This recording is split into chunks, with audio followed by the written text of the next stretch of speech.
Welcome back to the channel. Get comfortable. Pull the blanket up if you need to. Turn off whatever light is still burning somewhere in the room. Let the dark settle around you the way it settles in a mountain valley when the last of the evening has gone and the stars have not yet decided to be bright.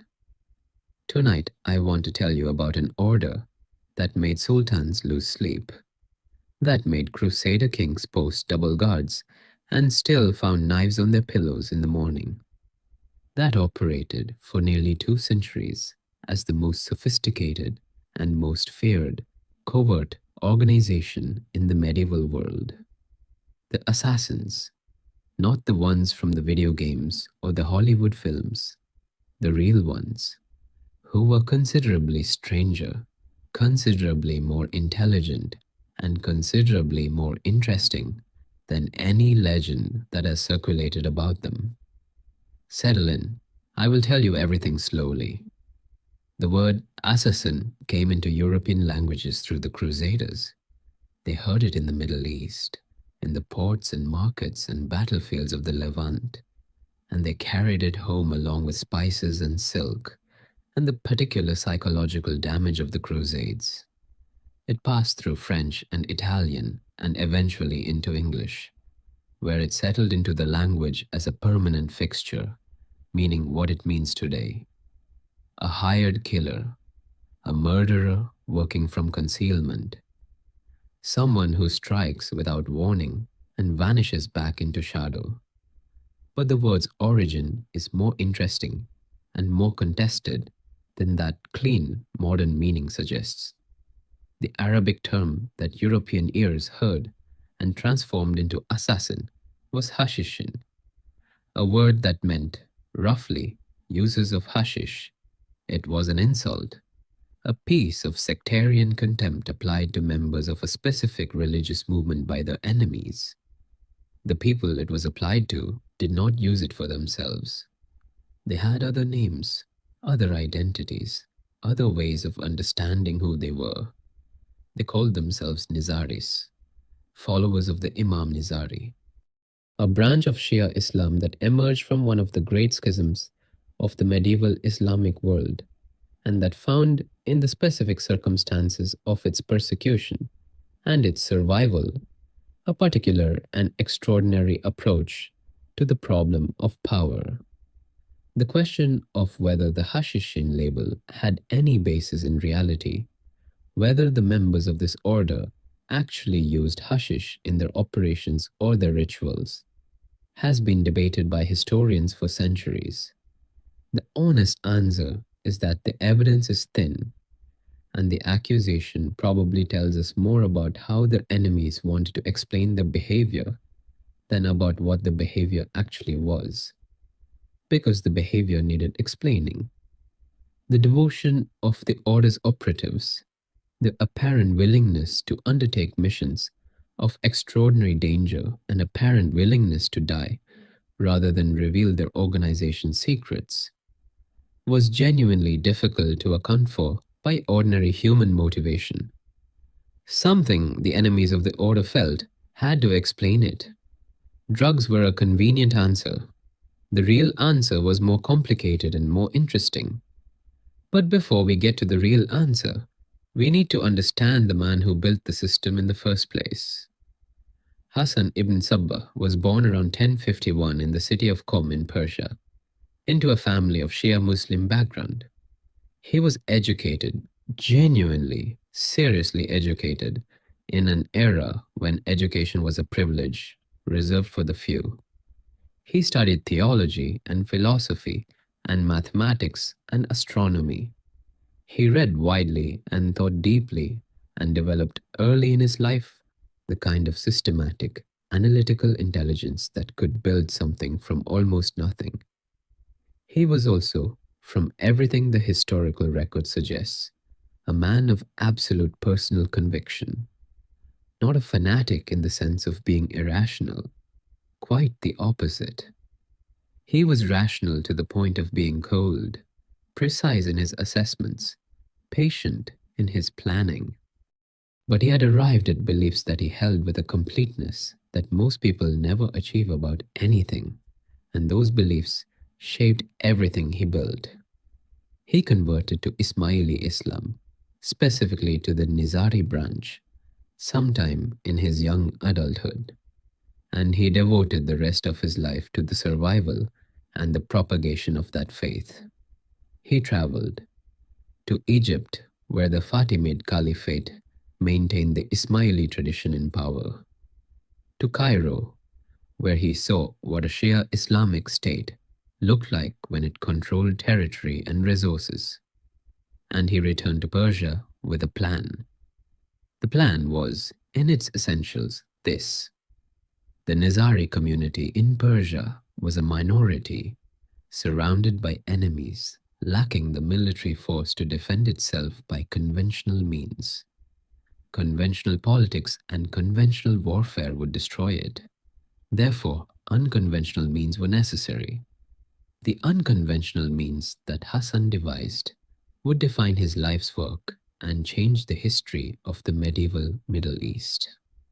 In 1091, Hassan ibn Sabah took control of the fortress of Alamut in the Alborz mountains of northern Persia. The fortress sat at an altitude of more than 2,000 meters above sea level. It occupied a narrow rock ridge surrounded on all sides by precipices. It was accessible by a single path difficult enough that even a small garrison could hold it against a much larger force. The nearest large city was far enough away to make any siege operation a logistical nightmare. The word Alamut in the local dialect meant something like eagle's nest. From this eagle's nest, Hassan ibn Sabah would rule his organization for the next 35 years. He took his position seriously enough, and his security concerns were serious enough, that he left the fortress only twice in all that time. He governed through correspondence, through the network of agents and emissaries that he built with extraordinary care, and through the complete loyalty of the people who served him. He died in 1124, an old man by the standards of his era, having never seen his project destroyed and having established it firmly enough that it would survive him by more than a century. Here is where the legend and the reality diverge most dramatically. The legend says the assassins were drug-addled fanatics sent by Hassan to kill rulers with the promise of paradise and the certainty of their own deaths. The reality is considerably more interesting. The assassins, as an organization, killed relatively rarely. This sounds paradoxical. An organization defined in popular memory by killing did not, in fact, do very much killing. But the evidence supports this conclusion clearly.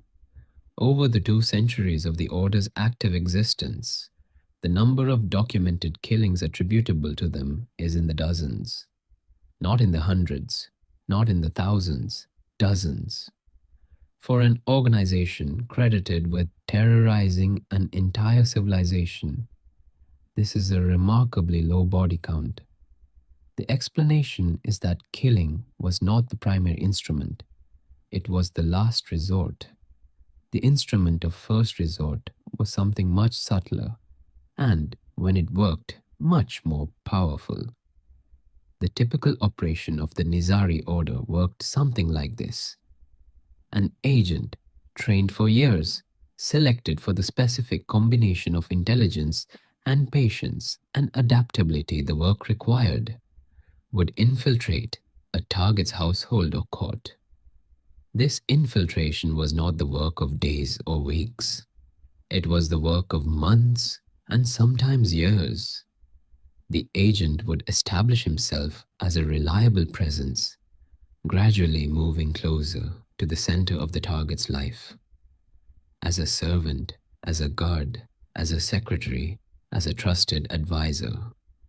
When the moment came, when the message needed to be sent, the agent would leave a knife on the target's pillow, or beside the target's bed, or in the target's private quarters in a location that demonstrated, beyond any possibility of misunderstanding, that the agent had had complete access to the most protected space in the target's world, and with the knife, a note. The note said, in essence, we could have killed you. We chose not to. Now let us talk.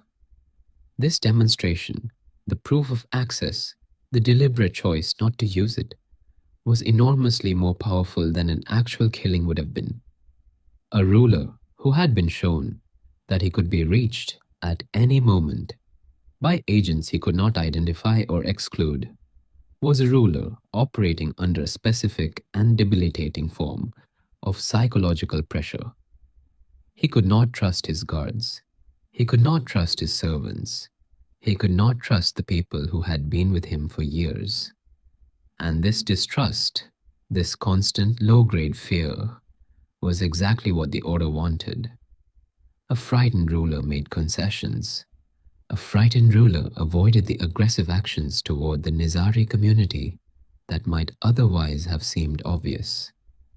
When persuasion failed, when the knife on the pillow did not produce the desired result, or when the target was simply too dangerous to leave alive, then the order killed. And when it killed, it did so with a precision and a public visibility that amplified the fear far beyond the immediate target. The killings were not done from hiding. They were done in public, in mosques, at Friday prayers, in markets, in broad daylight, in the middle of crowds. The message was not just that this person is dead, but that anyone can be reached anywhere, at any time, in front of any number of witnesses. The witnesses were not incidental, they were the point. The people who carried out these operations were called fidai, from an Arabic word meaning something like those who sacrifice themselves for a cause, or those who redeem through self-offering. How they were trained, selected, and prepared is one of the most fascinating aspects of the order's history, and also one of the most contested. What we know is that the fidai were not ordinary soldiers. They were specialists trained over years in the specific combination of skills the work required. Languages were essential: Persian, Arabic, the Frankish dialects of the Crusaders, Greek, Armenian. The ability to pass as a member of whatever community the target inhabited was fundamental. A fidai who was going to spend 2 years in a Sunni Arab court had to be convincing as a Sunni Arab. One operating among the Crusaders had to be convincing as a Frank or a local Christian or a traveling merchant, whatever identity the specific assignment required. They were trained in the social skills of infiltration, how to make themselves useful, how to build trust incrementally, how to seem unremarkable. The quality most valued was not courage, though courage was certainly necessary, but patience, the ability to wait, to maintain an identity for months or years without breaking, without giving anything away, without the accumulated pressure of the double life becoming visible in the face or the behavior. What we do not know with certainty is the inner life of this training, what the fidai believed, what motivated them, what they understood about the purposes they served. The legend says they were promised paradise, that they were shown a vision of the afterlife so vivid and so complete that death held no terror for them. Marco Polo, passing through the region decades after the order's destruction, recorded a story about secret gardens in the mountain fortresses, gardens of extraordinary beauty and pleasure that recruits were brought to in states of drugged unconsciousness, allowed to experience as a preview of paradise, and then returned to ordinary life with the promise that successful completion of their mission would return them there permanently. Most historians regard this story as legend. The timing is wrong. Marco Polo arrived in the region 30 years after the order's destruction, working entirely from stories told by people who had never seen Alamut. The details don't hold up to scrutiny, but the story persists because it points at a real question. What made the Fedai so effective? What produced the level of commitment that their operations required? The answer that emerges from the more sober historical analysis is less dramatic and more human. The Fidai were people who had been brought into an ideological and communal world from early life, who had grown up within the order's culture, its intellectual tradition, its religious framework. They were not mercenaries, they were believers, people who were genuinely committed to the survival of a community and a faith they considered worth dying for. This kind of motivation, the motivation of genuine conviction, is not exotic. It is one of the most powerful forces in human history, and it did not require drugs or visions of paradise to produce. It required simply the sustained cultivation of identity and purpose and belonging that the order provided to its members from childhood. The Nizari state, because it was in fact a state, however unusual, was not a single fortress. It was a network of fortresses spread across an enormous geographic range. At its greatest extent, the Nizari network included positions in Persia, in Iraq, in Syria, and in various territories in between. Each fortress was chosen for the same qualities that made Alamut so defensible: height, inaccessibility, the ability of a small garrison to resist a much larger attacking force. This network gave the order capabilities that no individual fortress could have provided. Information could be relayed across hundreds of miles through a chain of elevated positions. Agents could travel between widely separated areas with the support of safe houses and reliable contacts at each node. The destruction of any single element of the network did not destroy the network itself. The geography was also a form of communication. The Nizari fortresses were visible from enormous distances. Their existence in a region, the knowledge that somewhere in those mountains there was a Nizari presence, was itself a strategic statement. It meant that any ruler in the region was operating with the awareness that the order was watching, that it had capabilities in the area, that antagonizing the Nizari community carried specific and calculable risks. The fortresses were also genuine centers of intellectual life. Alamut contained a library that was, by contemporary accounts, one of the finest in the Islamic world. Hassan ibn Sabah was a scholar as well as an organizer, and he understood that the order's long-term survival depended not just on its military capabilities, but on its intellectual resources, on the ability to train successive generations of people capable of carrying out its complex operations. The library at Alamut collected texts from across the Islamic world and beyond. Philosophy, theology, mathematics, astronomy, medicine, history. The order invested in knowledge for the same reason it invested in fortress engineering, because knowledge, properly organized and applied, was a form of power. When the Mongols destroyed Alamut in 1256, the destruction of this library was among the most significant cultural losses of the event. A historian who was present reported that he attempted to save what he could, carrying armloads of manuscripts out before the Mongol soldiers destroyed what remained. How much he saved and where those manuscripts eventually ended up is not fully known. Let us spend some time with the historical record of what the order actually did, because the record, even stripped of legend, is genuinely remarkable. Nizam al-Mulk was the Grand Vizier of the Seljuk Empire, the most powerful administrative official in the most powerful Sunni state in the Islamic world. He had governed the empire for decades. He was old, experienced, and surrounded by the protections that his position commanded. In 1092, a Nizari Fidai, who had spent considerable time in the role of a Sufi mystic near Nizam's entourage, approached him as he was being carried in a litter after breaking his fast during Ramadan. He presented himself as a petitioner seeking an audience. He was close enough. Nizam al-Mulk was killed. It was the first major killing attributed to the order, and it sent shockwaves through the Seljuk establishment.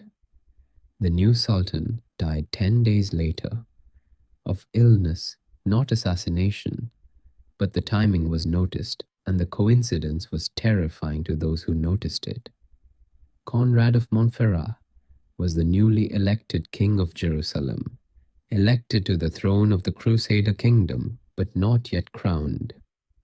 In 1192, two Fidei, who had been living in the Crusader territories for an extended period, long enough to have been baptized as Christians and to have established themselves as trusted members of the community, encountered Conrad in the streets of Tyre. Both struck simultaneously. Conrad died before his coronation. The kingdom of Jerusalem went to a different candidate. The political implications rippled through the Crusader states for years. Who ordered the killing of Conrad of Montferrat has been disputed ever since. The Nizari order claimed responsibility. Richard I of England was suspected by some of his contemporaries of having arranged it. The full truth has never been established.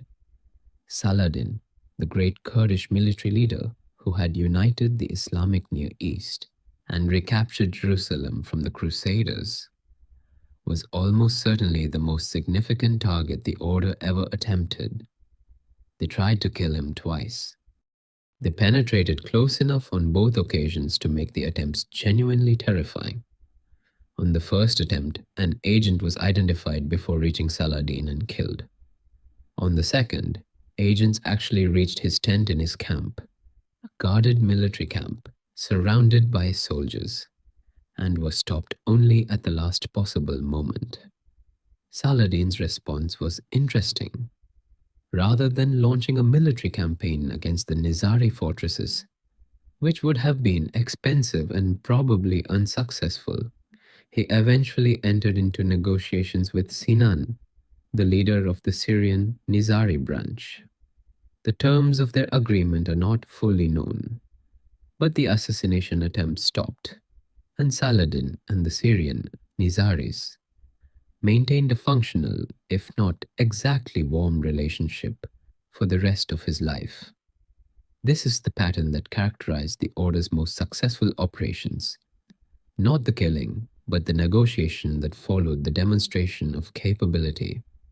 Saladin was never killed, but he understood that he could have been, and that understanding shaped his policy. While the Persian branch of the order operated from Alamut under a succession of leaders after Hassan's death, the Syrian branch developed under a figure who became, in some ways, even more legendary. Rashid al-Din Sinan arrived in Syria from Persia in the 1150s as an emissary of the order's central leadership. He had been educated at Alamut. He was a man of considerable intellectual gifts and, according to every contemporary account, of extraordinary personal force. Over the course of several decades, he built the Syrian branch of the order into a power that could deal as an equal with both Saladin and the Crusaders. He controlled a network of mountain fortresses in the Nizari range, in what is now northwestern Syria. He maintained an intelligence network that extended into every significant court in the region. The Crusaders called him the Old Man of the Mountain. The title was meant with a certain wariness. The awareness that this elderly man in his Syrian mountains commanded resources that made him a force to be treated with caution rather than contempt. He was, by contemporary accounts, a brilliant correspondent. His letters to Saladin, several of which survive, show a mind that was simultaneously philosophically sophisticated and strategically shrewd. He communicated with the leaders of the Crusader states with the same combination of intelligence and implied threat. What the Crusaders found most disturbing about Sinan was not his military capabilities but his psychological ones. There are accounts, probably legendary in their specific details, but pointing at something real, of his demonstrating the total obedience of his followers by ordering two of them to throw themselves from the walls of his fortress, which they did without hesitation. Whether this specific incident occurred, the stories capture something true about the relationship between Sinan and his followers. He had achieved a degree of personal authority over the people around him that observers from outside found genuinely incomprehensible. It violated their assumptions about how human beings related to authority. They needed an explanation, and the explanations they produced, sorcery, drugs, supernatural power, tell us more about the incomprehension than about the reality. The reality was probably this: Sinan had built, over decades, a community of people who genuinely believed in what they were doing and genuinely trusted him as their leader. This is not supernatural. It is the product of careful, sustained community building, of creating the conditions in which people feel that their lives are meaningful, their community is worth defending, and their leader understands and shares their values. It is not easy to build, but it is not magic. Sinan died around 1193, having led the Syrian branch for roughly 30 years. His successor lacked his personal authority, and the branch never quite recovered the position it had held under his leadership. The relationship between the Nizari order and the Crusader states is one of the more complex and counterintuitive aspects of the history. The obvious assumption would be that the order, an Ismaili Shia Muslim organization, would have been in permanent opposition to the Crusaders, the Christian invaders of the Islamic Holy Land. The reality was considerably more complicated. The order's primary enemies were not the Crusaders but the Sunni powers, particularly the Abbasid Caliphate and the Seljuk Turks, who had been persecuting Ismaili Muslims for generations. The Crusaders were newcomers, outsiders, people who were simultaneously enemies and potential counterweights to the Sunni powers that the order feared more. This led to situations that genuinely confused contemporary observers. The order negotiated with the Crusader states. It accepted tribute from some of them, payments that functioned as a kind of insurance policy, buying protection from Nizari operations. It killed Conrad of Montferrat, who had been an enemy of the particular Crusader factions the order was in contact with at the time. It maintained communications with Richard I of England that suggested, without proving, some degree of coordination. The Templars, the crusading military order, had a particularly complex relationship with the Nizaris. They collected tribute from Nizari-controlled populations in some areas, and the two organizations seem to have had a mutual understanding about the limits of their respective activities that kept them from direct conflict for extended periods. There is even a persistent historical claim, not proven but not entirely dismissible, that at one point Sinan opened negotiations about the possibility of the Syrian Nizaris converting to Christianity. The political calculation behind such a move, if it was seriously considered, would have been the protection it might have provided against Sunni military pressure. Whether the negotiations were sincere or a sophisticated manipulation is impossible to determine from the surviving evidence. What is clear is that the order operated according to a strategic logic that was not primarily about religious solidarity. It was about survival, about finding and exploiting whatever alignments and divisions in the political landscape could be used to protect the Nizari community and extend its influence. In this, Hassan ibn Sabah and his successors showed a pragmatism that was ahead of its time. The modern concept of realpolitik, of international relations conducted according to interest rather than ideology, was being practiced in the mountains of Persia and Syria centuries before it was formulated as a theory in Europe. One dimension of the Nizari order that popular accounts almost entirely neglect is its intellectual tradition. The order was not just a military or intelligence organization. It was a religious and philosophical movement with a sophisticated intellectual culture that produced genuine contributions to Islamic thought. Ismaili theology had always been more philosophically engaged than many other branches of Islamic thought. It drew heavily on Neoplatonic philosophy, on the Greek intellectual tradition that had been transmitted into the Islamic world through the great translation movement of the ninth and 10th centuries.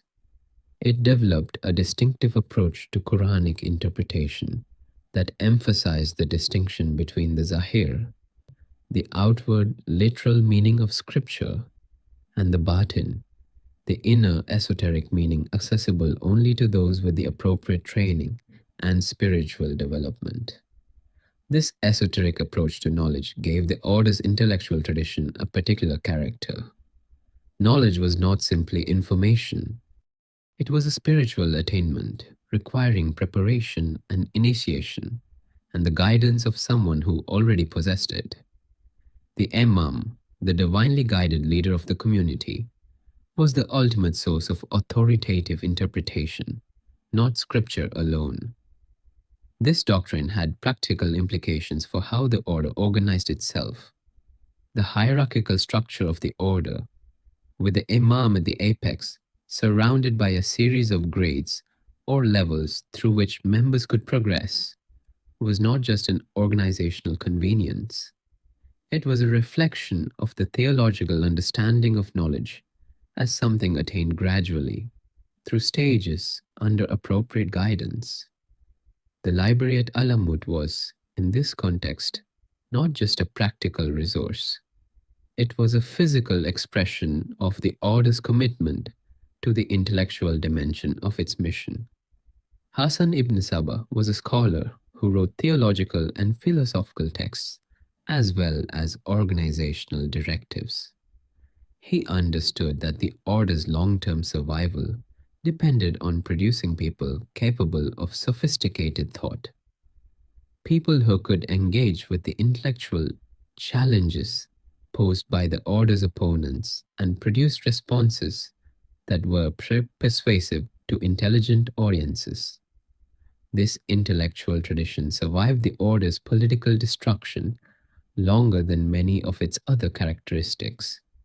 Ismaili philosophical and theological writing continued to be produced after the fall of Alamut, carried by communities that dispersed across the Islamic world. Some of it eventually reached European libraries through channels that are difficult to trace but genuinely demonstrable.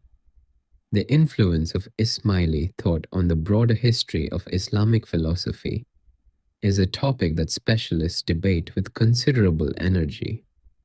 But the debate itself is evidence of a tradition substantial enough to be worth debating. In 1256, Hulagu Khan, grandson of Genghis Khan, brother of Kublai Khan, commander of the Mongol forces in the western campaigns, turned his attention to the Nizari fortresses in Persia. The Mongols had been receiving Nizari emissaries for years.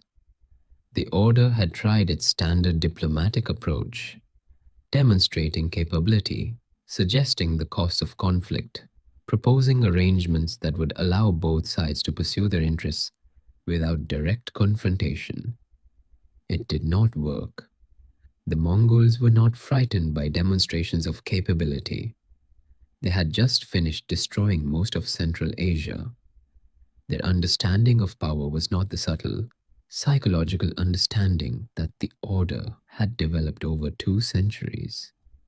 It was the understanding of a military force that had never been seriously defeated, that knew itself to be capable of taking any objective it chose to take, and that regarded negotiation as something offered by those too weak to fight. Hulagu's campaign against the Nizari fortresses was systematic. His engineers and his logistics were better than any force that had previously attempted to reduce these mountain strongholds. He was patient, willing to invest the time and resources that a proper campaign required. Fortress after fortress fell. The final Imam, Rukn al-Din Kursha, came down from his fortress to negotiate. He was sent to the court of the great Khan in Mongolia. He was killed on the return journey. The Persian Nizari state ceased to exist. The destruction of Alamut was followed by something that may have been as historically significant as the military defeat: the destruction or dispersal of the library. A historian named Juvaini, who accompanied the Mongol forces, record that he was given access to the library before its destruction, and that he took what he could. What he could take was inevitably a small fraction of what was there.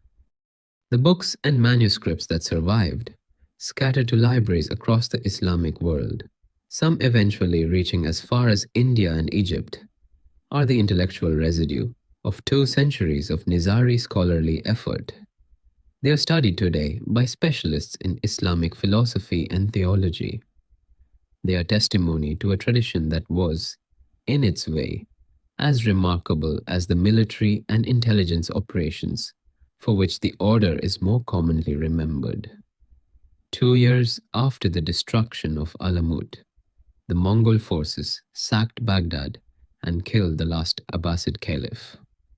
The two events together, the destruction of the Ismaili alternative to the Sunni Caliphate and the destruction of the Sunni Caliphate itself, represented the end of the medieval Islamic political order that had structured the world in which the Nizari order had operated.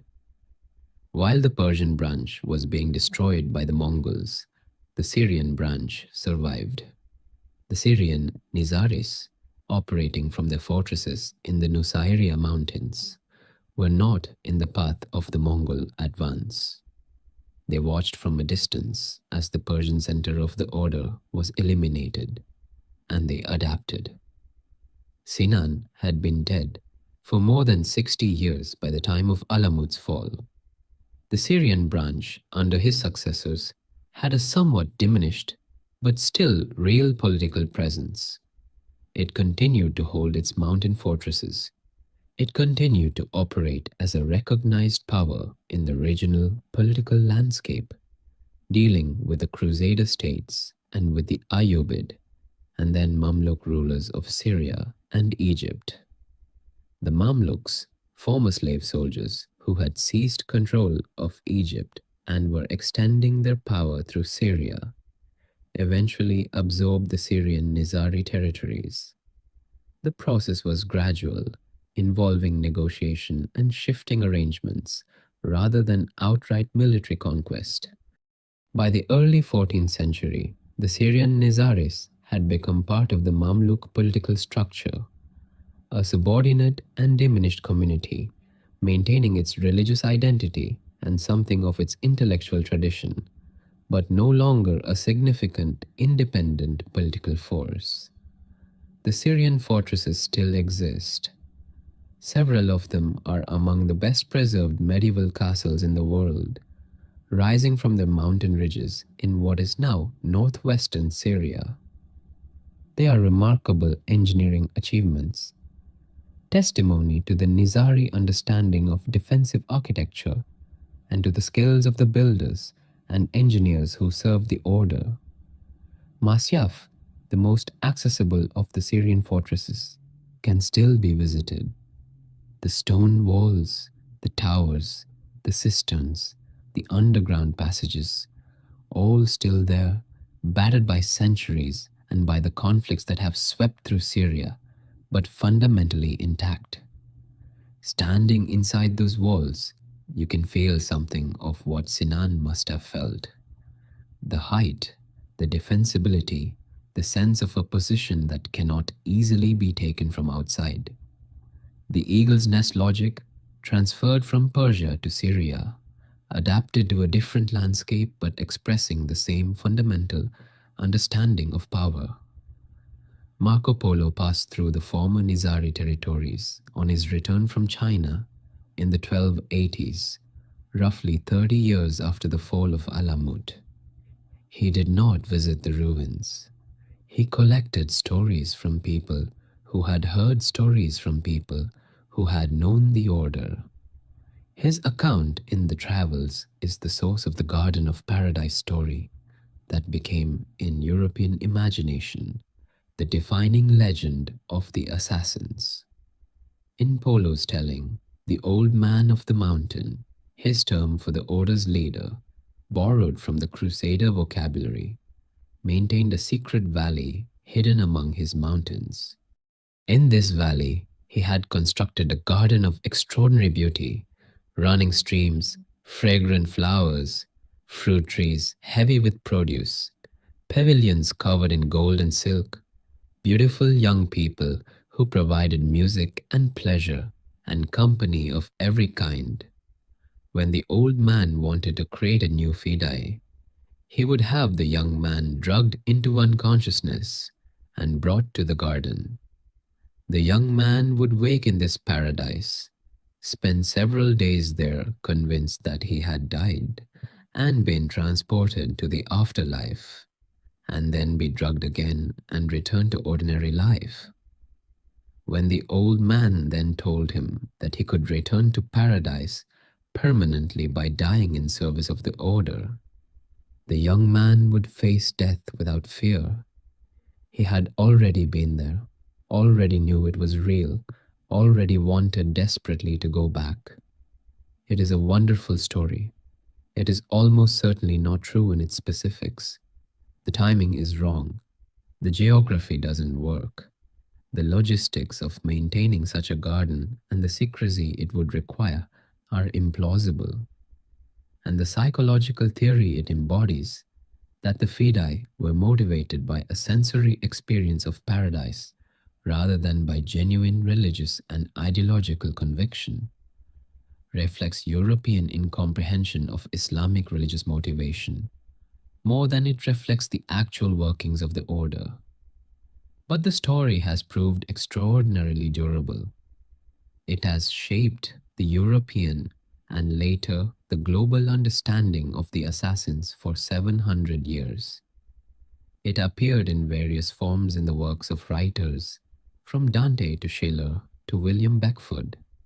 It entered the popular consciousness as a foundational story about fanaticism and manipulation and the uses of desire. In doing so, it systematically obscured the more interesting and more accurate story of an organization that achieved extraordinary things through intelligence, patience, and the careful cultivation of human conviction without any secret gardens required. The most visible legacy of the Nizari order in the modern world is a word: assassin. The word is in every European language and in many languages beyond Europe. It means what it has meant since the Crusaders brought it back from the Levant: a killer who operates from concealment, whose target is specific, and whose methods are unexpected. The word carries the history of the order within it, the reality of the operations that created the terror, and the legend that transformed the reality into something stranger and more extreme. It is a word shaped by fear and by the incomprehension of people who encountered something they could not fully explain. The linguistic journey of the word is itself a small history.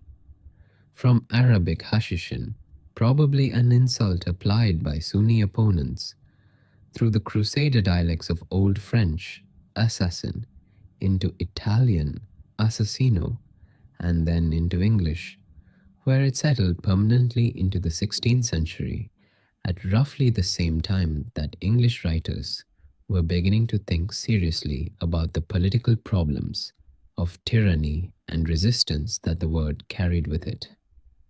The word arrived in European political thought at a moment when questions about when, if ever, the killing of a ruler could be justified, the doctrine of tyrannicide, were being actively debated. The assassin's history became, in this context, a kind of case study in the uses and misuses of targeted political violence. Writers discussed them, condemned them, occasionally seemed to find their methods more comprehensible than they wanted to admit. Shakespeare uses the word, Marlowe uses it. The concept had entered European political vocabulary as something more than a description of a historical organization. It had become a category for thinking about power and violence and the extreme ends of political motivation. The word outlasted the organization by centuries. It is still in use today.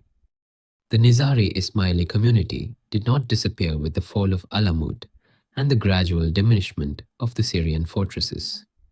It dispersed.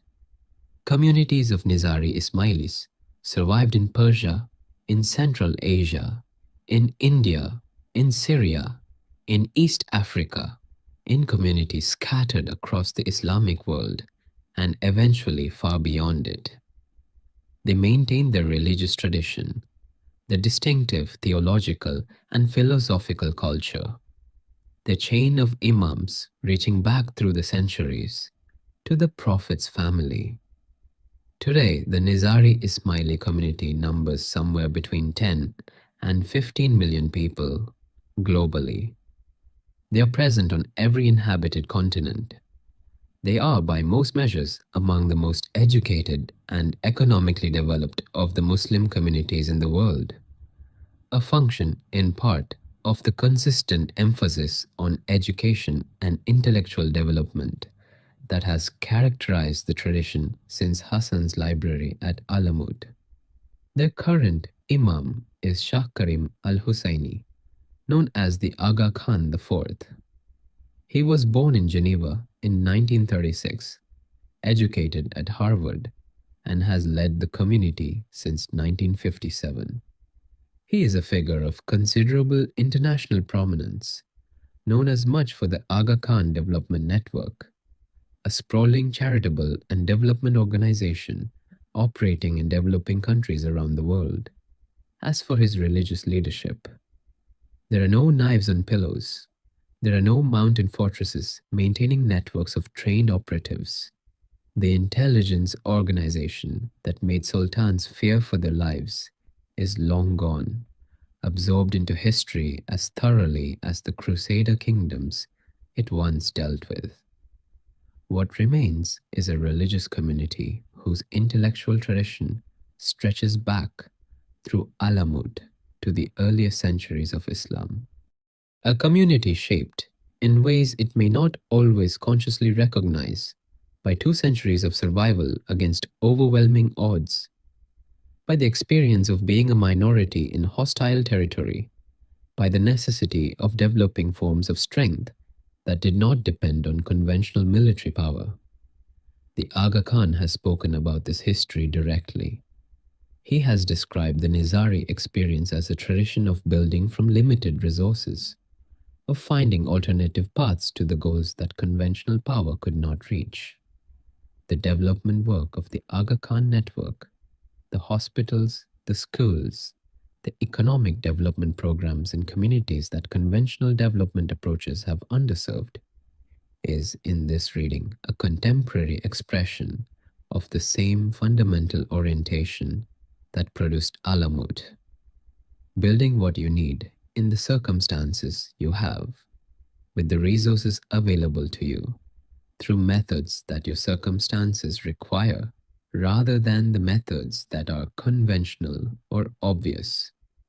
Hassan ibn Sabah would probably have recognized the logic.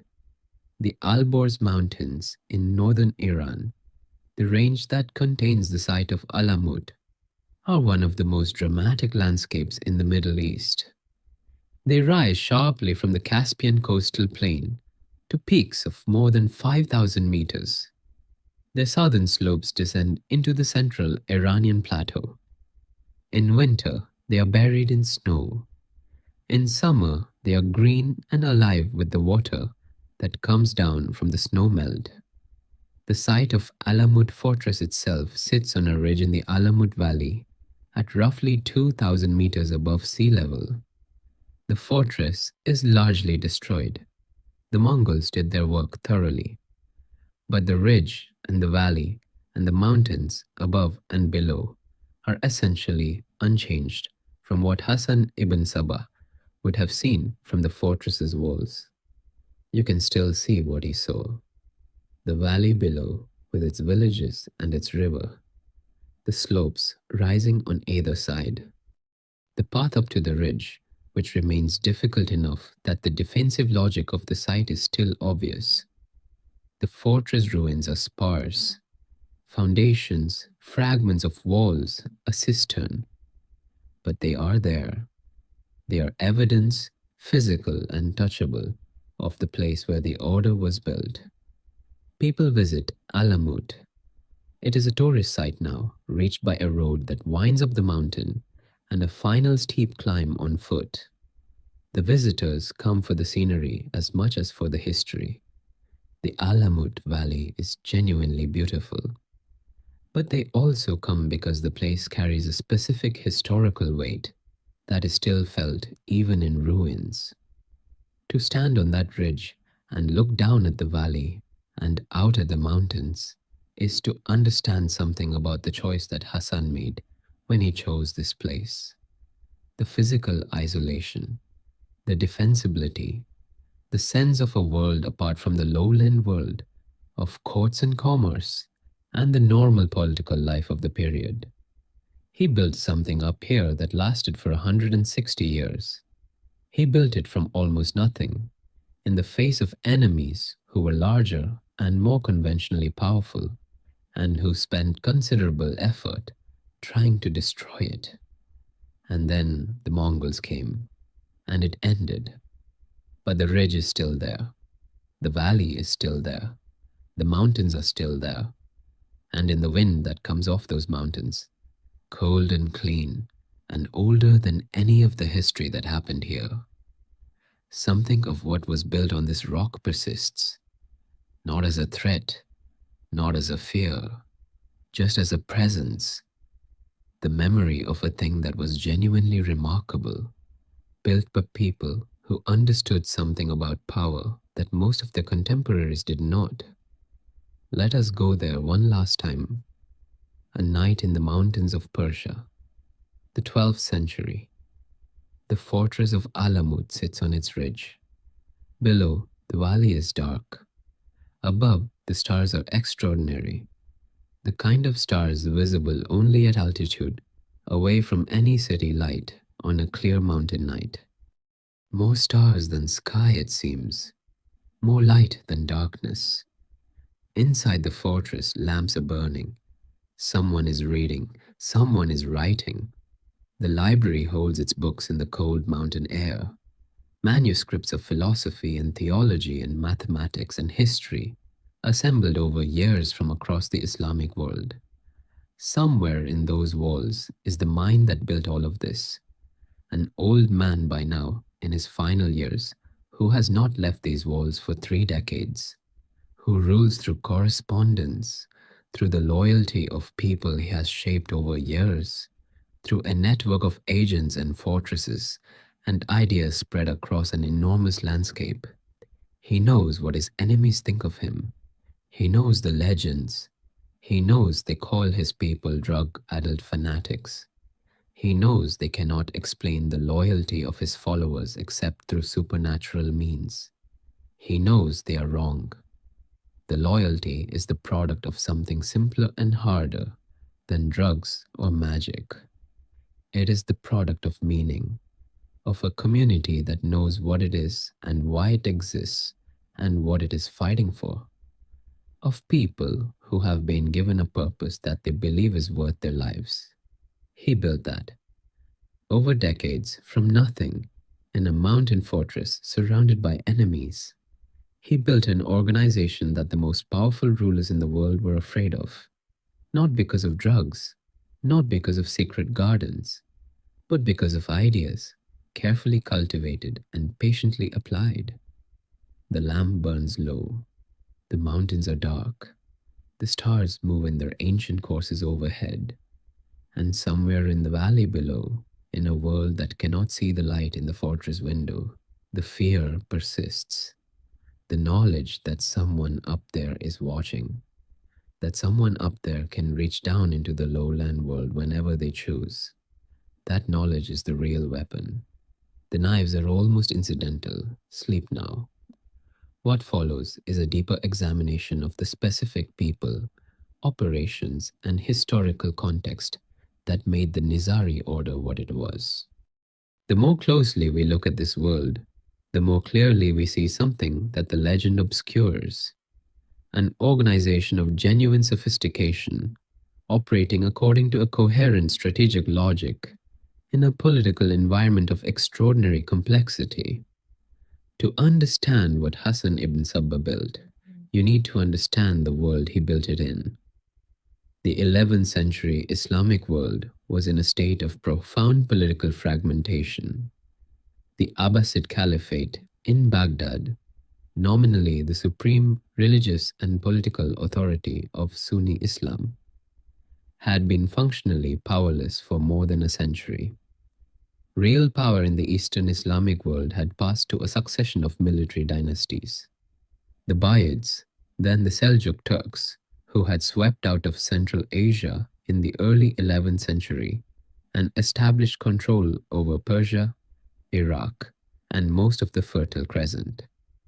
The Seljuks were Sunni Muslims, and their assumption of power came with a determined effort to suppress the Shia Islam that had been tolerated and in some cases promoted under the Buyids. Ismaili Shia communities, already a minority within a minority, found themselves under increasing pressure. At the same time, from the west, the Fatimid Caliphate in Egypt represented the one major Ismaili Shia political power remaining in the world. The Fatimids had controlled Egypt for a century, had extended their influence along the North African coast and into the Levant, and maintained an ideological claim to leadership of the entire Islamic world in opposition to the Abbasid Caliphate. The contest between these two caliphates, Sunni Abbasid in Baghdad, Shia Fatimid in Cairo, was not just a political competition. It was a contest over the nature of Islamic authority itself, over who had the right to interpret the faith and to lead the community of believers.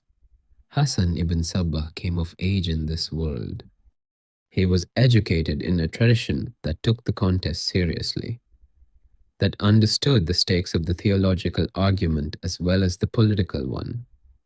And he traveled eventually to Cairo, where he saw the Fatimid Caliphate at first hand and formed his assessment of it. His assessment was not entirely favorable. The Fatimid Caliphate had power, territory, armies, wealth, the institutional apparatus of a functioning state. But it had, in Hassan's judgment, compromised something essential in the pursuit of that power. It had accommodated itself to political reality in ways that the purer tradition demanded it should not. When the succession crisis came, when the Fatimid Caliph Al-Mustansir died in 1094 and his sons competed for his throne, Hassan supported the claim of the older son Nizar against the younger son Al-Mustali, who was backed by the Fatimid military establishment and who prevailed. Nizar was imprisoned and eventually died in prison. But for Hassan and those who shared his view, Nizar was the legitimate heir. and Nizar's line was the legitimate continuation of the Imamate. The Nizari Ismailis took their name from him. This doctrinal position, support for Nizar's legitimacy, gave the community Hassan was building its theological foundation. But it also made accommodation with the Fatimid Caliphate impossible. The Nizaris were not just a different political faction within Ismaili Islam, they were a competing claim to the fundamental authority of the tradition. Hassan understood that this meant he could expect no support from Cairo. He was on his own. The community he was building would have to survive by its own means, or not at all. This understanding, the complete absence of external political support, the necessity of building from nothing, shaped the organization that Hassan created. It had to be self-sufficient. It had to be capable of defending itself by means that did not depend on armies or territories or the conventional resources of political power. The eagle's nest logic was not just about physical defense. It was a strategic philosophy. Build in positions that cannot easily be attacked. Develop capabilities that compensate for the absence of conventional military strength. Make the cost of conflict with you high enough that potential enemies prefer accommodation. The operations for which the order became famous required a specific set of skills that deserve more detailed examination than they usually receive. Infiltration, the establishment of a convincing false identity within a target community, is among the most technically demanding of intelligence activities. It requires more than disguise. Disguise is a surface phenomenon, easily penetrated by sustained observation. Successful infiltration requires the construction of an identity that holds up under the kind of scrutiny that comes with months and years of close association. The Fidai, who was going to spend 2 years in a Crusader court, had to be able to participate convincingly in the social life of that court. This meant more than speaking the language, though language was obviously essential. It meant knowing the specific customs, the social hierarchies, the religious practices, the casual references, and shared assumptions that characterized the community he was entering. It meant, in the deepest sense, being able to think in that community's terms, to respond spontaneously and naturally to unexpected situations rather than having to calculate how a member of that community would respond. This is a skill that requires years to develop, and the Order's training programs appear to have invested those years. We know from various accounts that the Order's recruits were educated in languages from early ages. We know that they were trained in the customs and practices of the communities they might be sent into. We know that the training was conducted at Alamut and at the other major fortresses where the Order had educational resources. What we know less clearly is the psychological dimension of the training. How did the Order prepare its operatives for the specific psychological challenge of sustained identity deception? The maintenance of a false identity for months or years in close proximity to people who are trying to know you as a person is an experience that places extraordinary demands on an individual's psychological resources. The people who do this work in the modern world, intelligence officers who spend years under cover, describe it as one of the most demanding human experiences possible. The constant vigilance, the inability to relax fully, the accumulation of small deceptions that eventually become a weight, the disconnection from the authentic self that the work requires. How the Order managed this, what support systems it had, how it dealt with the psychological costs of the work, is something the historical record does not illuminate clearly. What we can say is that the results suggest the management was effective. Agents maintained their covers for the durations required. The system produced results over 2 centuries. Something in the training and the support worked. Whatever that something was, it was part of the order's genuine achievement, an organizational accomplishment as impressive in its way as the mountain fortresses. The order's strategic use of fear deserves careful analysis because it represents a genuine innovation in the political history of the medieval world. Fear as a political instrument is as old as politics itself. Rulers have always used the fear of punishment, the fear of military force, the fear of divine retribution to maintain control over their subjects and deter their enemies. What the Nizari order developed was something different. The use of fear as a tool not by the powerful against the weak, but by the weak against the powerful. The order had no army capable of meeting the Seljuk Turks in open battle. It had no navy. It had no territory that could sustain a conventional military campaign. It had a network of mountain fortresses that were defensible, but not capable of projecting conventional military power into the lowland world. What it could project was uncertainty. The ruler who could not trust his servants, his guards, his closest advisors, who had to operate under the assumption that any person in his household might be an agent of the order, was a ruler whose ability to function was compromised in ways that conventional military power could not address. This is an insight that military theorists would recognize: the power of uncertainty to degrade an opponent's decision-making capacity. A ruler who is afraid makes worse decisions. He becomes defensive when he should be aggressive, cautious when he should be bold. He spends resources on security measures that cannot ultimately protect him.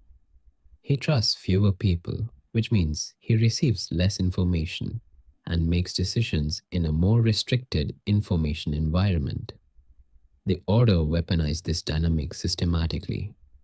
Each operation, each knife on a pillow, each killing in a public place was calculated not just for its immediate effect, but for its contribution to the general atmosphere of uncertainty that made the order's power felt across an entire region. The genius of the strategy was that it worked even when the order was not actively doing anything. Once the reputation was established, the fear maintained itself. Rulers who had never had direct experience of the order's operations were still shaped by the fear of what those operations might be. The stories, the legends, the exaggerations, the Marco Polo versions did the work of maintaining the fear even as the order's actual operations became less frequent. The order had created a kind of permanent psychological infrastructure of fear that operated independently of the specific actions that had originally justified it. This is, in modern terms, a successful deterrence strategy. Deterrence works when the potential target is more afraid of what might happen than motivated by what might be gained by ignoring the deterrent. The order maintained deterrence across 2 centuries with a relatively small number of actual operations. One of the most revealing sources for understanding the order is its correspondence, the letters that passed between the Nizari leadership and the rulers and officials they were dealing with. Several of these letters survive, primarily from the Syrian branch under Sinan. They are remarkable documents. The letters to Saladin are particularly striking. They are not the letters of a subordinate seeking accommodation from a more powerful party. They are the letters of an equal, someone who recognizes Saladin's power and resources and military capability, but who presents himself as operating on the same level, with comparable resources of a different kind. The tone is intellectually sophisticated. References to Islamic theology and philosophy are woven into the political argument. The letters demonstrate a familiarity with the debates of the period, with the theological questions that distinguished Ismaili from Sunni Islam. with the political arguments about the nature of legitimate authority that presupposes a reader capable of engaging with those debates at an equally sophisticated level. Saladin was such a reader. The correspondence between him and Sinan was, among other things, a genuine intellectual exchange between two people who respected each other's intelligence, even as they were in fundamental conflict.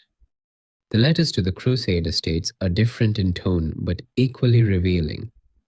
Here, the theological dimension is absent or present only as background context, and the communication is more explicitly strategic. The order communicates its capabilities, it signals what it wants, it indicates what arrangements it is willing to make. The Crusader responses, those that survive, show genuine uncertainty about how to deal with the order. The Crusaders understood that they were dealing with something that did not fit the categories they were used to. Not an army, not a kingdom, not a tribe or a clan in the conventional sense. Something organized differently, operating by different rules, requiring a different kind of response. They never quite figured out what that response should be. They paid tribute when that seemed safer. They made local arrangements with the Syrian Nizaris when those arrangements seemed useful. They occasionally fought when conflict seemed unavoidable, but they never developed a coherent strategy for dealing with the order as a whole.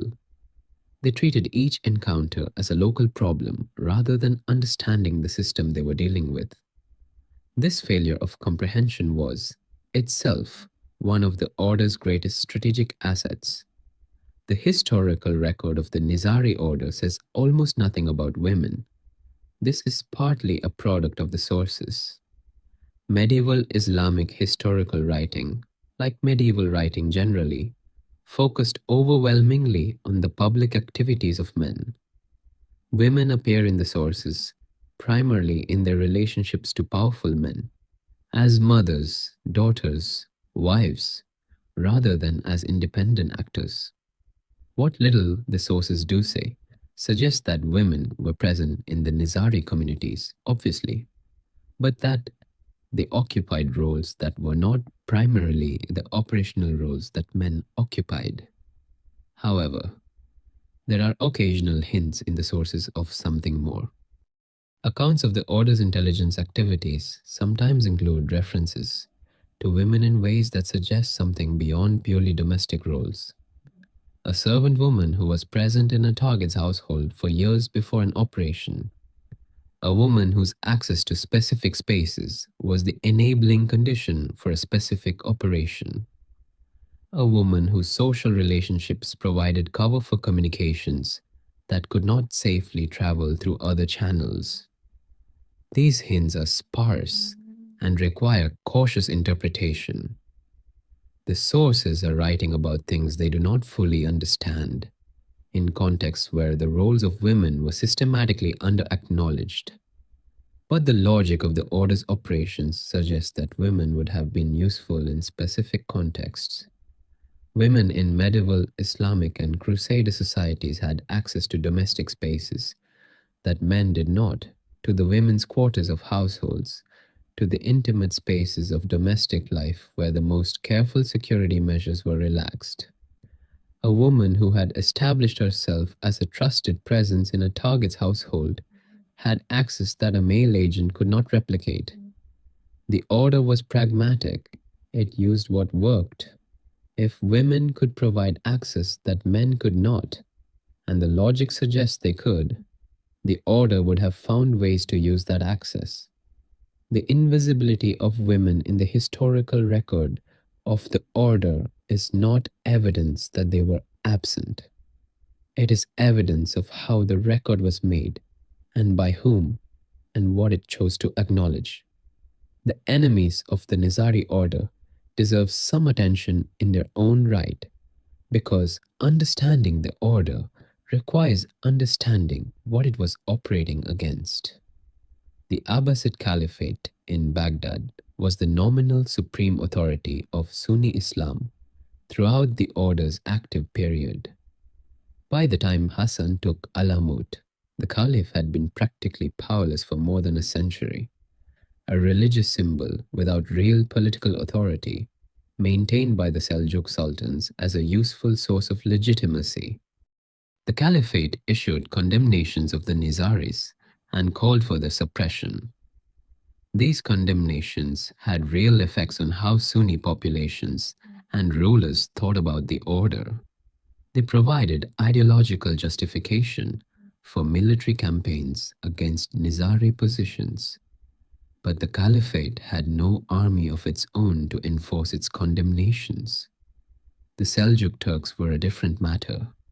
They had the military force that the Caliphate lacked, and they were deeply hostile to the Nizari presence in their territories. Multiple Seljuk campaigns were launched against Nizari positions in Persia.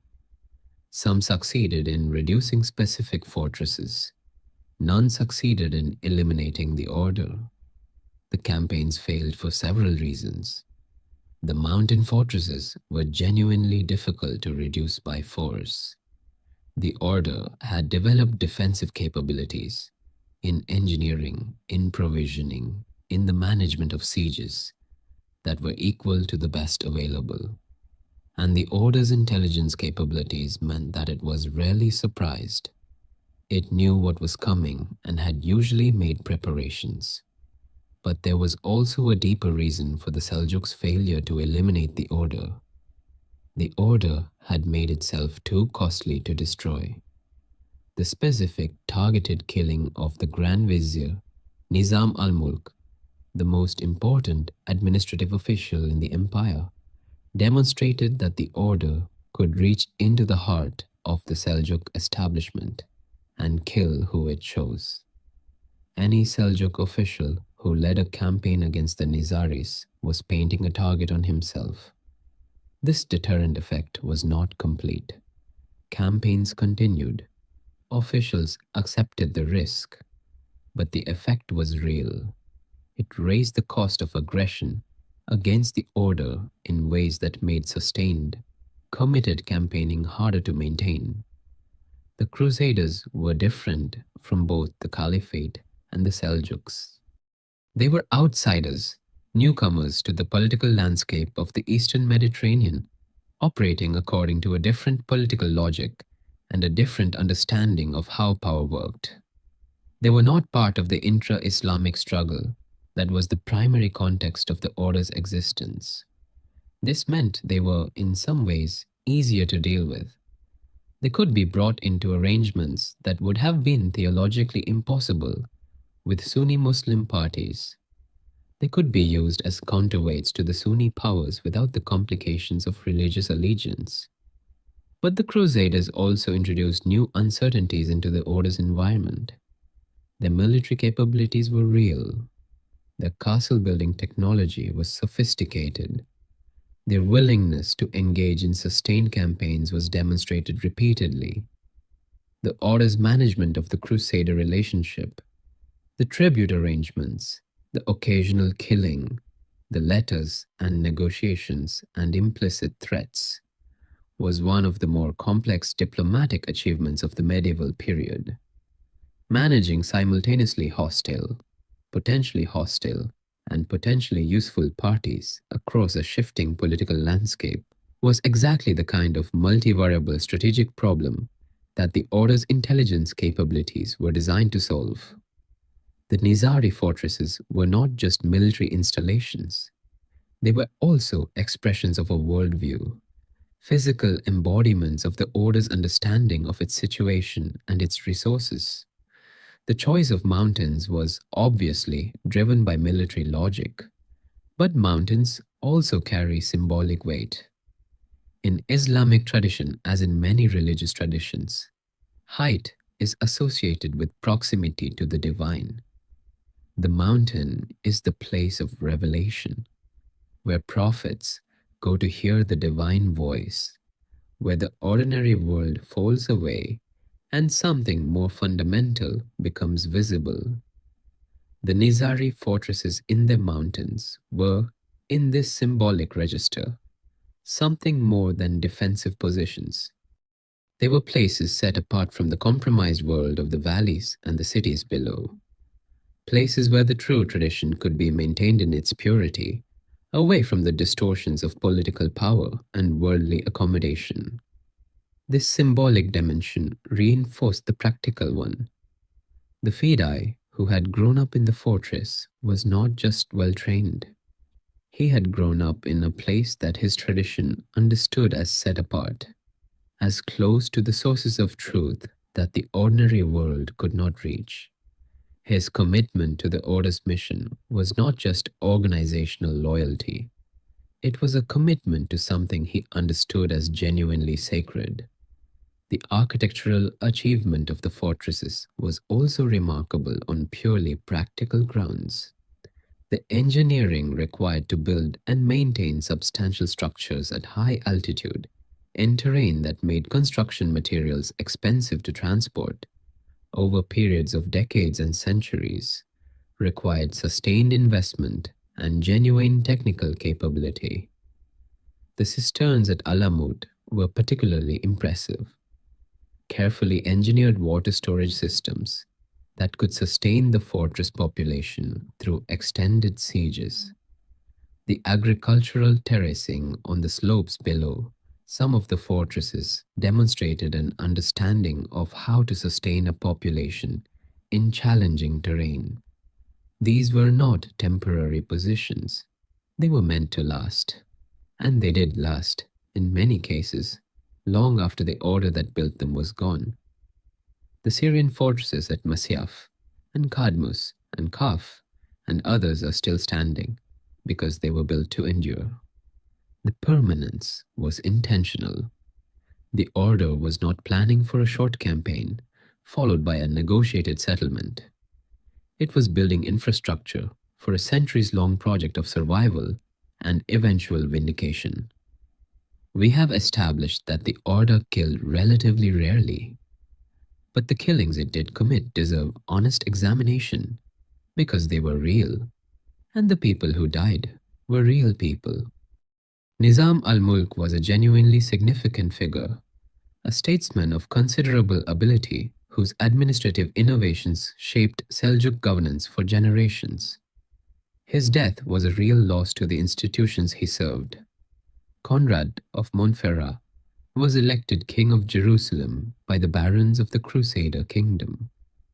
Whether the killing served the Nizari order's interests or served the interests of someone else who used the order for their own purposes is genuinely uncertain. But Conrad died, and the Crusader kingdom lost a leader at a critical moment. The other documented killings represent similar realities. People who were killed for political purposes by an organization that had determined their deaths served its strategic interests. There is no point in romanticizing this. The order was a political organization operating in a world of political violence, and it used violence as an instrument of policy when it determined that violence was the appropriate instrument. What distinguishes the order from the ordinary political violence of the period is not a rejection of violence but a specific and disciplined approach to it. The order killed selectively and strategically when killing served a defined purpose, and it preferred other instruments when other instruments were available and effective.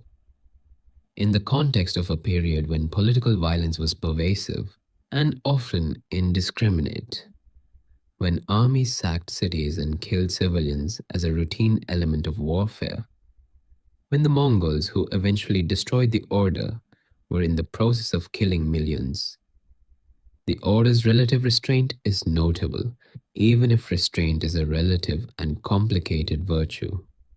The order also showed, in its relationship with Saladin and in other contexts, a genuine capacity for negotiated settlement. When the demonstration of capability had served its purpose and the target was willing to talk, the order was willing to stop.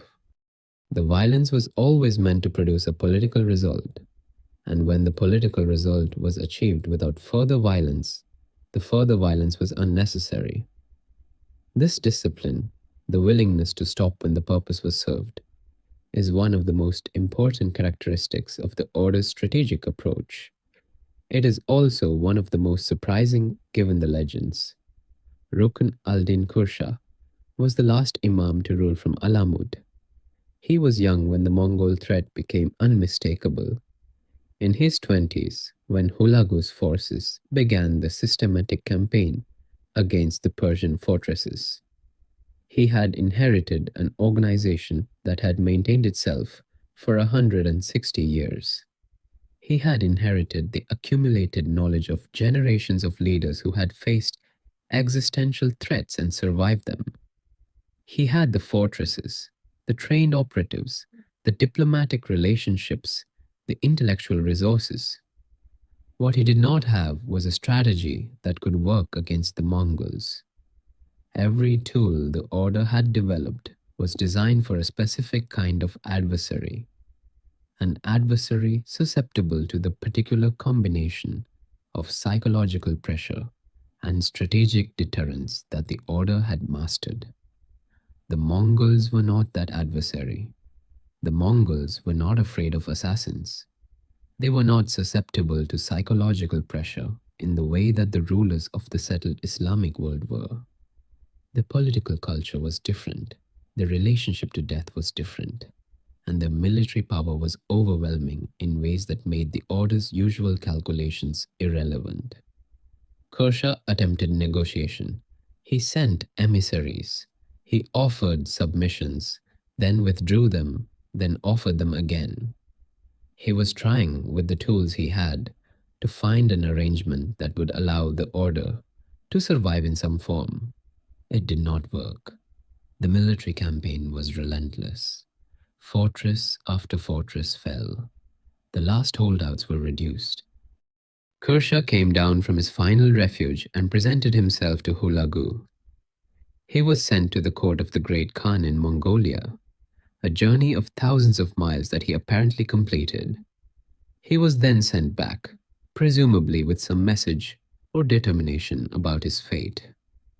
He was killed on the return journey, in a way that the sources describe briefly and without detail.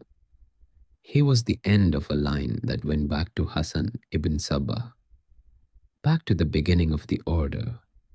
Everything that Hassan had built, everything that had survived the campaigns of the Seljuks and the pressures of 2 centuries, ended with a young man killed on a road in Central Asia. The Mongols did not linger to celebrate. They moved on. There were other objectives, other campaigns, other civilizations to reduce to rubble and submission. Alamut was left in ruins on its ridge, the library largely destroyed, the cisterns cracked and emptied, the walls broken, the mountains remained. The destruction of Alamut was a cultural catastrophe as well as a political one.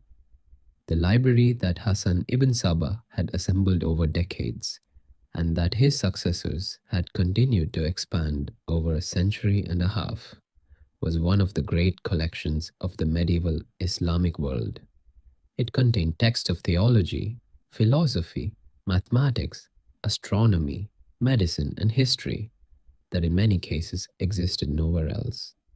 The historian Giovanni, who traveled with the Mongol forces, was given permission to examine the library before its destruction.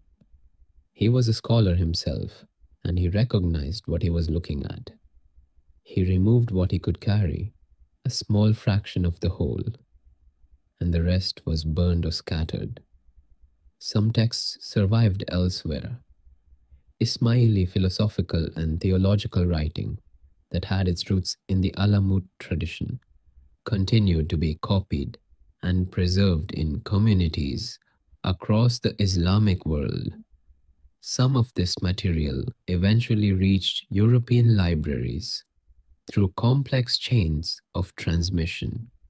Some of it reached India, where Ismaili communities maintained intellectual traditions that kept some portion of the Alamut heritage alive. But much was lost. Texts that had been unique to the Alamut library, that had been written or collected there and had no copies elsewhere, were gone. The specific texture of the intellectual life that Hassan had cultivated in his mountain fortress can only be reconstructed in outline from what survived. The loss matters beyond the Ismaili tradition itself. The Nizari intellectual tradition was in genuine dialogue with the broader currents of Islamic and Mediterranean thought. Texts that might have illuminated connections between Ismaili philosophy and other philosophical traditions of the period, between the order's theological innovations and the wider debates of medieval Islamic thought, were lost with the library. What we have is fragments, enough to know that the tradition was substantial and sophisticated, not enough to fully reconstruct it. The fragments are still being studied. Scholars of Islamic philosophy continue to find new dimensions of the Nizari intellectual legacy in manuscripts that survive in libraries across the world, in Tehran, in Cairo, in Istanbul, in London, in Bombay. The tradition is not fully recoverable, but it is not fully lost either. Step back from the specific events and operations and look at the whole. For 160 years, a community that had no army capable of meeting its enemies in open battle, no territory with conventional agricultural or commercial resources, no support from the major powers of its world.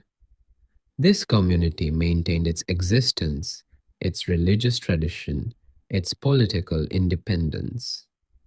It did this by being smarter than its opponents, not just more intelligent in the abstract sense of having sharper minds. Though the evidence suggests that the leadership of the order was, in general, genuinely impressive in its intellectual capacity, but smarter in the strategic sense, better at understanding the specific situation it faced, at identifying the levels of power available to it, at developing methods appropriate to its actual resources rather than the resources it wished it had. The mountain fortresses were an expression of this strategic intelligence. Given that conventional military power was unavailable, use terrain to compensate. The intelligence operations were an expression of this intelligence. Given that force cannot project power into the lowland world, use information and targeted pressure instead. The result was something genuinely remarkable. An organization that made the most powerful rulers in the medieval Middle East genuinely afraid for over a century. Not because it was large or militarily powerful in the conventional sense, but because it had developed capabilities in the specific dimensions: intelligence, precision, psychological impact, that its opponents were most vulnerable to and least able to defend against. There is a lesson in this that goes beyond the specific history. The most effective power is not always the most obvious power. The organization that understands its actual capabilities, not what it wishes it had, but what it actually has, and that develops methods appropriate to those actual capabilities, is often more effective than the larger and more conventionally powerful organization that continues to do what it has always done. Hassan ibn Sabbah understood this. He built for the capabilities he had, not for the capabilities he wished he had. And what he built lasted for 160 years, which is more than most human institutions achieve. Imagine the fortress of Alamut on a winter night in the 12th century.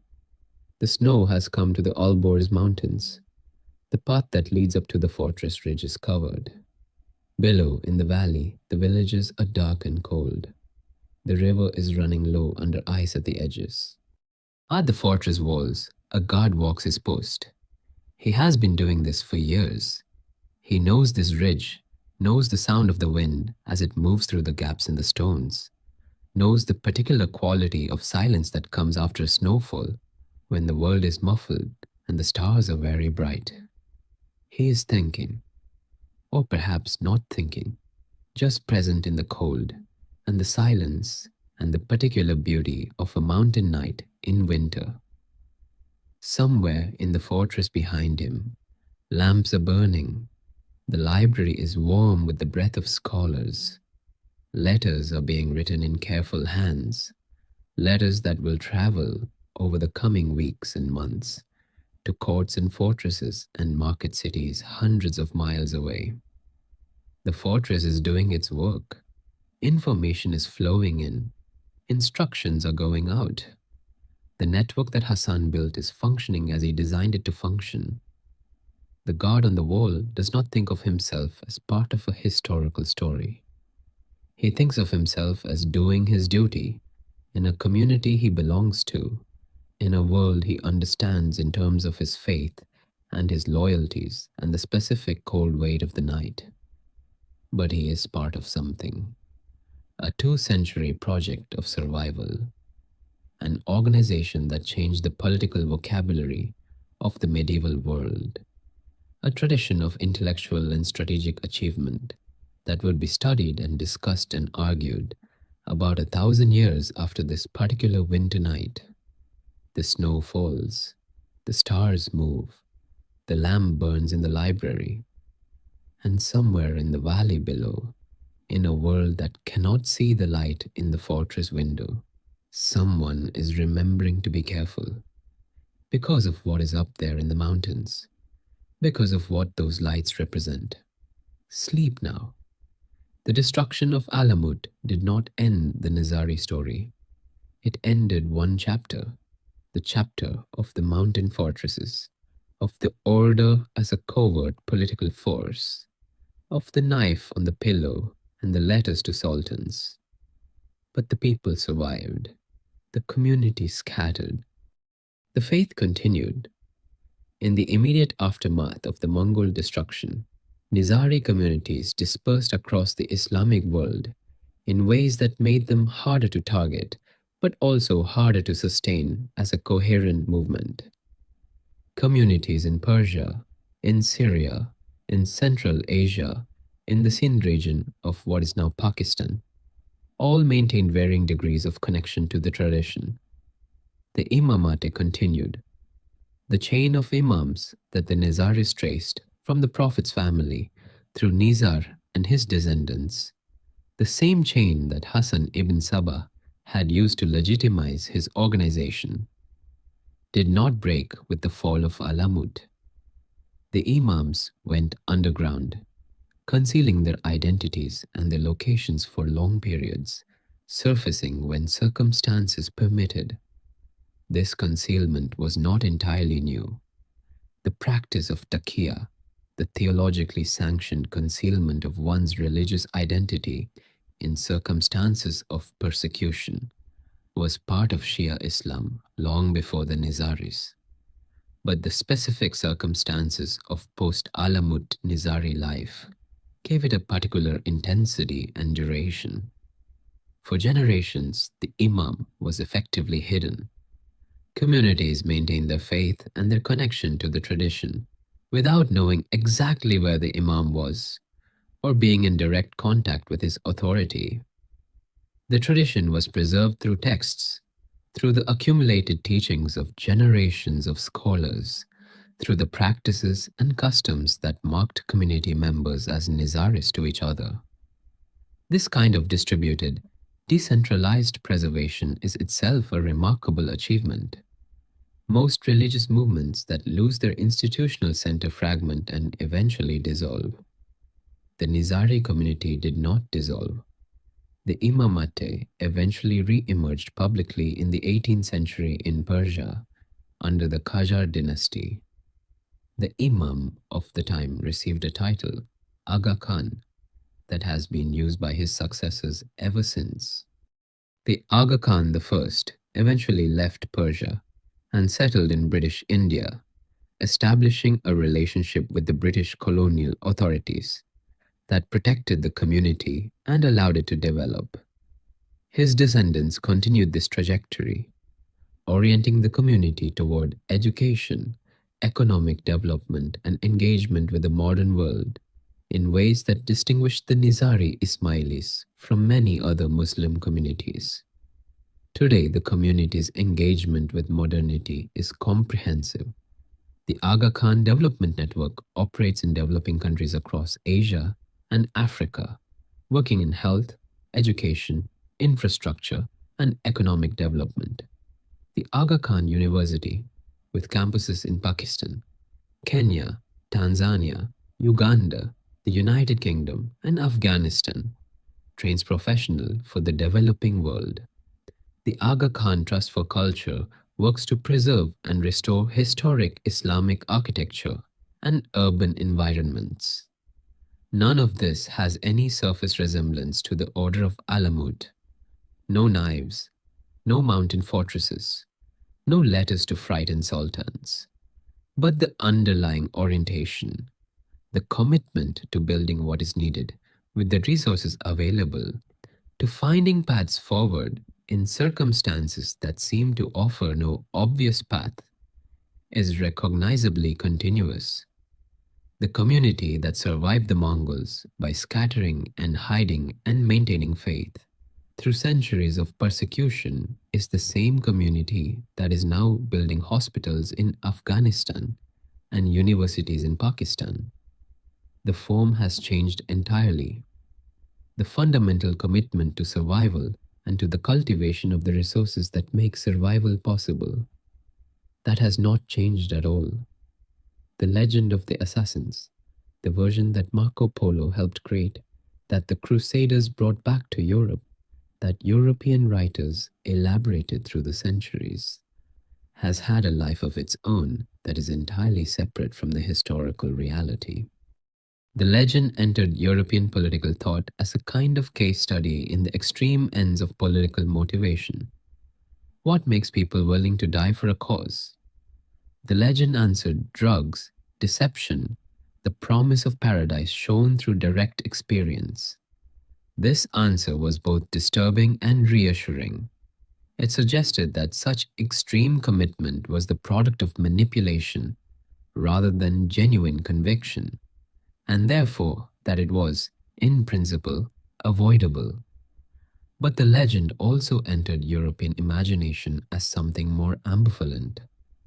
The assassin as a figure, the hidden killer, the agent of a secret organization operating outside the normal rules of political conflict, was a figure that fascinated even as it frightened. The freedom from ordinary moral constraints, the skill and precision of the operations, the membership in a brotherhood with its own codes and loyalties. These aspects of the legend had an appeal that the rhetoric of condemnation could not entirely suppress. The figure of the assassin appears in European literature from Dante onward. It appears in the political treatises of writers thinking about tyrannicide. It appears in the adventure literature of the 19th century, in the spy fiction of the 20th, in the video games and films of the present day.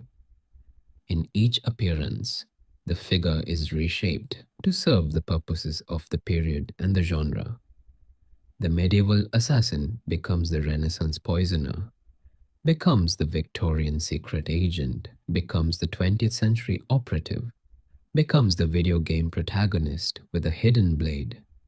Each version loses something of the historical reality and gains something from the imaginative needs of its moment.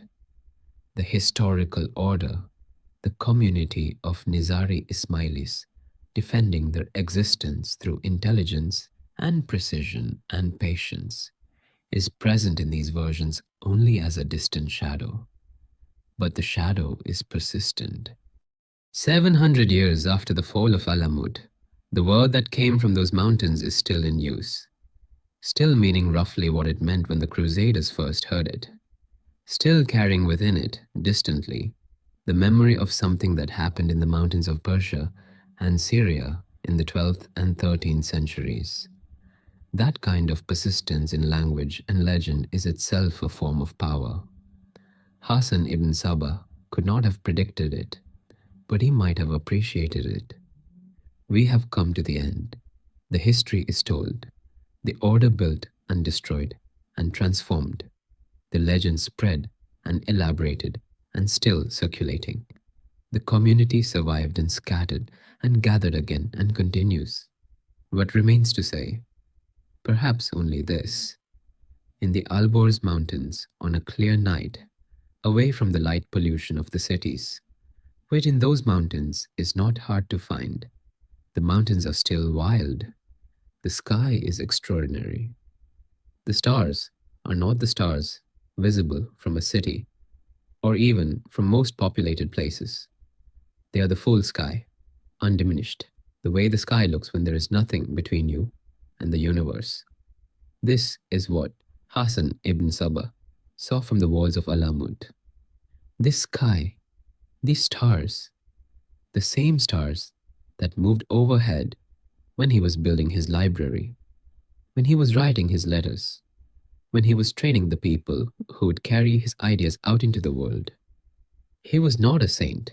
He was not a monster. He was a man who faced an impossible situation, a community under existential threat with no obvious path to survival, and who built from the materials available to him something that lasted. The mountains are still there. The ridge where Alamut stood is still there.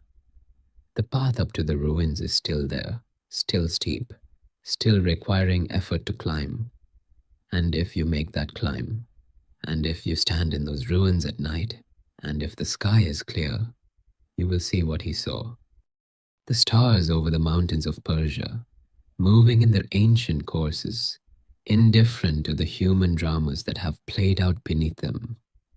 The Seljuk Empire is gone. The Abbasid Caliphate is gone. The Crusader kingdoms are gone. The Mongol Empire is gone. The stars remain. The mountains remain. And the Nizari community, transformed beyond recognition, but continuous, remains. Something persists. Sleep now. The end.